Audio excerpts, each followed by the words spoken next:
காமராஜர் பிறந்த நாளினை முன்னிட்டு காமராஜர் ஓவியக் கலைக்கூடம் நடத்திய ஓவியப் போட்டியில் 500க்கும் மேற்பட்ட மாணவர்கள் கலந்து கொண்டனர். காமராஜர் மணிமண்டபத்தில் நடந்த இந்த விழாவில் மாண்புமிகு முதலமைச்சர் ரங்கசாமி அவர்கள் கலந்து கொண்டு வெற்றி பெற்ற மாணவர்களுக்கு பரிசுகளும் சான்றிதழும் வழங்கினார்.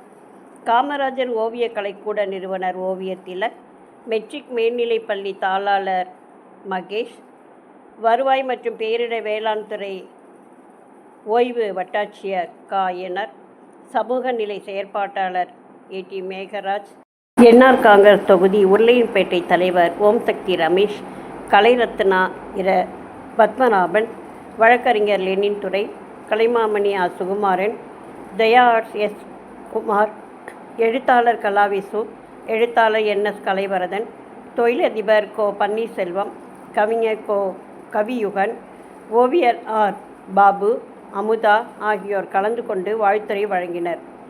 ஓவியர் திலக் அவர்களின் 2 ஓவிய நூல்கள் வெளியிடப்பட்டன.